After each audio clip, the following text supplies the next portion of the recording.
lagi. Hari ini saya mau sharing-sharing bagaimana sih pengalaman saya masuk bekerja.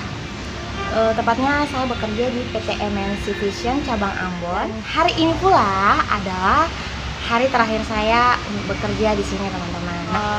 Saya bilang sama Tuhan, saya ingin dong Tuhan bekerja lagi. Saya ingin bisa mengembangkan apa yang ada dalam diri saya, Tuhan. Tapi satu hal yang saya minta sama Tuhan, saya ingin bekerja, tapi saya ingin di tempat kerja saya itu saya bertemu dengan orang-orang yang mendekatkan Tuhan. Jadi tempat saya bekerja itu mendekatkan saya dengan Tuhan, bukan menjauhkan saya dari Tuhan, kayak gitu.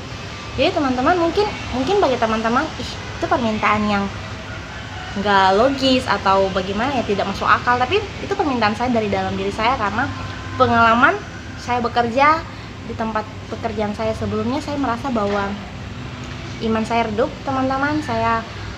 Hubungan saya dengan Tuhan semakin redup, dan itu mengakibatkan saya mengandalkan kekuatan diri saya sendiri, dan itu yang mengandalkan saya, teman-teman. Jadi saya berkompromi dengan Tuhan. Saya ingin bekerja, tapi saya ingin di tempat saya bekerja itu membawa saya kepada Tuhan, itu yang mendekatkan saya kepada Tuhan, bukan menjauhkan saya dari Tuhan, kayak gitu, teman. Singkat cerita, hari itu saya cek di FB lowongan kerja, teman-teman, lowongan kerja, dan pas hari itu ada menerima posisi bagian HRD, dan dikirimkan lamarannya itu melalui email, bukan diantar secara langsung, teman-teman. Bisa langsung tapi bisa juga email. Nah, pengalaman saya pernah memasukkan lamaran kerja lewat email, teman-teman, tapi jarang direspon, ataupun sekalipun direspon itu adalah penipuan. Nah, teman-teman, hari itu saya iseng-iseng aja, dan itu pun ada dorongan dari dalam bahwa saya harus memasukkan lamaran saya. Dan hari itu saya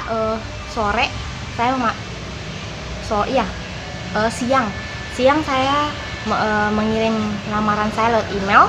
Kemudian sorenya saya dapat telepon, disuruh besok untuk mengikuti interview. Nah, teman-teman, puji Tuhan, saya langsung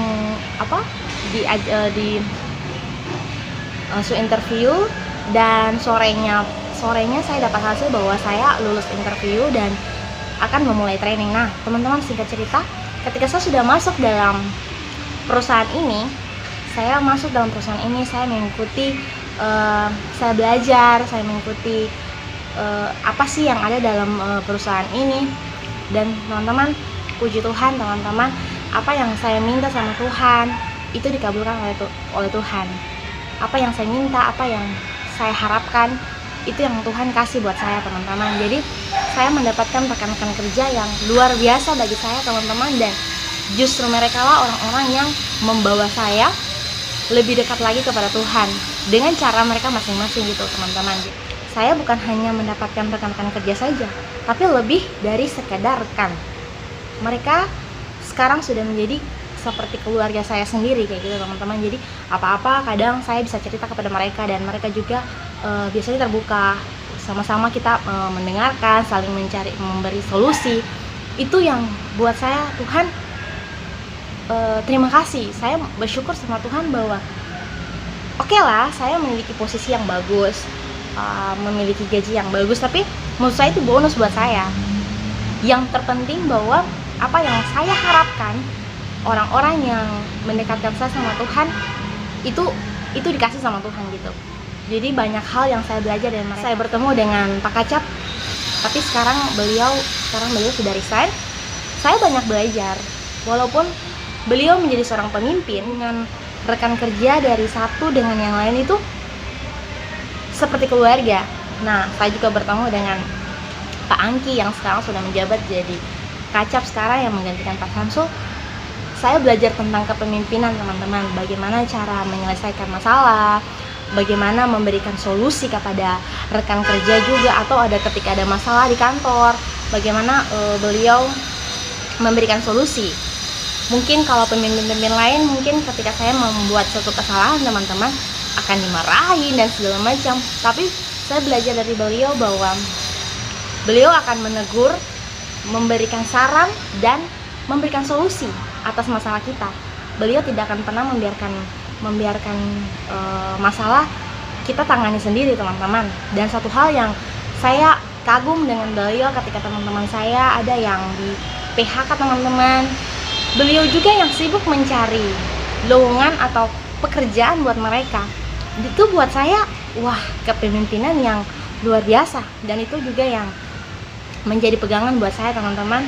Dan satu prinsip beliau yang sangat saya akan pegang, yaitu jangan takut salah, jangan takut maju ketika kamu tidak salah gitu. Jadi saya belajar bahwa ketika saya tidak salah, kenapa saya harus takut, kayak gitu teman-teman. Satu pribadi lagi yang saya kenal yaitu Ibu Nori. Ibu Nori, ibu, saya panggil ibu karena memang sudah lebih tua dari saya teman-teman. Saya banyak belajar dari beliau. Iman beliau, iman seorang ibu Nori mengajarkan saya dan menyadarkan saya bahwa iman saya belum sebesar beliau teman-teman. Saya belajar dari beliau, beliau bagaimana beliau berbisnis mulai dari nol dan didasarkan oleh iman teman-teman. Wah, tanpa modal besar tapi bermodalkan iman, itu sangat mahal teman-teman. Jadi saya belajar bagaimana beliau, iman beliau betul-betul percaya dan percaya sama Tuhan, bahwa bagaimana Tuhan akan menyertai orang-orang yang betul-betul berserah dan meminta. Dan saya melihat hidup beliau itu penuh dengan sukacita, walaupun kita sendiri tidak tahu bagaimana hidup beliau. Dan ketika saya mendengar cita-cita kehidupan beliau, wah, beliau juga seperti saya memiliki masalah, tetapi iman beliau lebih besar dari saya teman-teman. Jadi saya belajar bahwa bagaimana saya lebih mempercayai Tuhan dan tidak takut untuk menjalani setiap proses yang Tuhan sudah tentukan buat saya teman-teman. Dan satu lagi, dan saya mengenal lagi Kakak Kaila. Kakak Kaila sosok yang rendah hati, bagaimana ia menghargai satu sama lain. Walaupun teman-teman, saya posisinya seorang adik nih teman-teman, dan seharusnya kan dipanggil adik nih teman-teman, tapi beliau lebih memanggil saya kakak teman-teman. Jadi saya merasa bahwa wah, orang ini dia sangat rendah hati kayak gitu. Dia tidak merasa bahwa dirinya lebih tua dan harus lebih dihargai teman-teman, tapi dia justru bisa menghargai saya, menghargai staff-staff lain juga yang mungkin ada di bawah kami gitu teman-teman. Itu membelajarkan saya bagaimana menjadi yang rendah hati.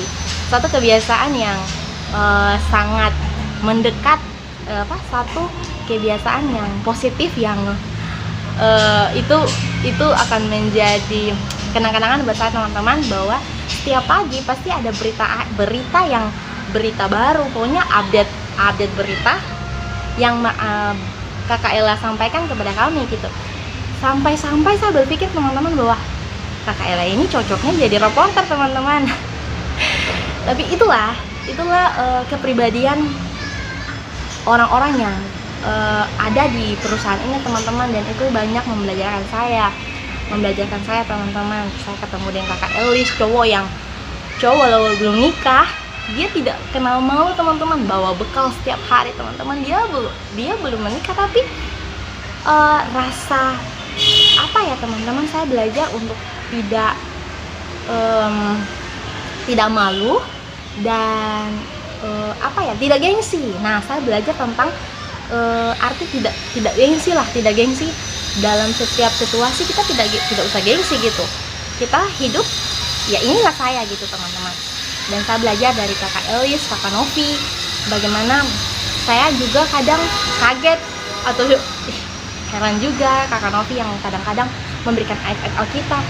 Pokoknya teman-teman, orang-orang yang ada di PT MNC ini dan banyak staff juga teman-teman, dari security. Bagaimana ya teman-teman, saya mendapatkan pengalaman dari mereka yang baik-baik gitu teman-teman, yang baik-baik yang saya bisa ambil itu menjadi suatu pelajaran buat saya gitu teman-teman. Dan hari ini adalah hari terakhir saya teman-teman untuk bekerja di PT MNC ini. Saya sedih teman-teman, saya sedih bukan karena saya kehilangan pekerjaan saya, karena saya sedih akan kehilangan orang-orang yang hebat seperti mereka teman-teman. Dan saya harus meninggalkan tempat saya yang nyaman ini teman-teman, dan saya merasa bahwa ini rumah kedua saya dan rumah rumah yang nyaman buat saya. Dan ada yang tanya teman-teman gini, kamu sudah mendapatkan apa yang kamu mau? Nyaman, tempat yang bagus, pekerjaan yang bagus, posisi yang bagus, dan orang-orang yang sangat mendukung kamu. Kok kamu meninggalkan gitu, meninggalkan? Satu yang saya belajar teman-teman, Tuhan ingin kita keluar dari zona nyaman kita untuk kita kembali peka dengan Tuhan.